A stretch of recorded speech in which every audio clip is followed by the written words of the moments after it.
All right, folks. So I thought I'd let you guys know about this. It's pretty important. The Surgeon General says this is going to be the hardest and the saddest week of most Americans' lives.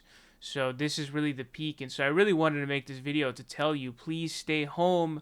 You should stay home. You shouldn't be already be staying home, but stay home. It's crucial you stay home for the next 4 weeks as much as possible. In those 4 weeks, I would say, with the proper precautions, I would say like 2 trips to the grocery store in those 4 weeks or something like that.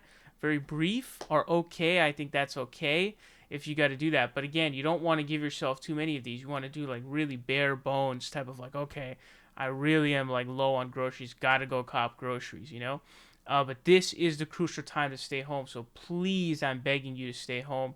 I haven't left the house in like 6, 7, I don't know, somewhere between like 7 and 9 days. So my streak is starting to rack up. Okay, my home streak is starting to rack up. So please do the same. It's very, very crucial that we do this, man, because you want to flatten the curve, and it's at its peak right now. So hospitals are full of capacity right now. So if you get it now, you can't be helped. You know what I mean?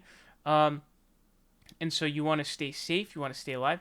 You want to keep the people around you safe, your loved ones around you safe, especially if you've got older folks or people who are at high risk for, contracting and dying of coronavirus COVID-19.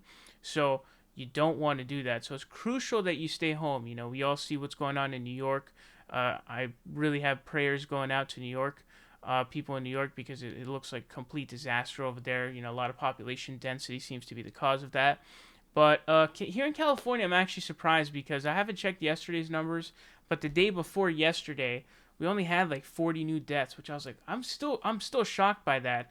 I'm trying to figure out if that's because like the curve is still gonna hit, we're just early, or if like we actually like we flattened it and really stopped it, because we did take, I think it was like March 19th, I want to say, we did like a shelter in place, and we did do, Gavin Newsom did do some stuff. So assuming this stays the way that it's going for California and it kind of stays on the low side, we got to give Gavin Newsom a lot of credit for his response, because so far Cali's at like 40 deaths a couple days ago, new deaths. New York was at 800. You know what I mean? So big difference. New Jersey's climbing up there, man. I don't remember if they had 100 deaths or 400 deaths, but Louisiana also looks like a ticking time bomb. Same thing with Texas and Florida, because Florida had no precautions whatsoever. They were leaving the beaches open. The beaches were packed. Same thing goes for Texas. So just those states are taking time bombs. I'm just hoping California will hopefully be able to keep it down, because it's gone well so far. So I'm just hopeful that it will continue in terms of statistics and speaking relatively compared to other states. The biggest population. I don't even think we're in the top five anymore. If we are, we're like number five, maybe number four. But I think we're out of the top five.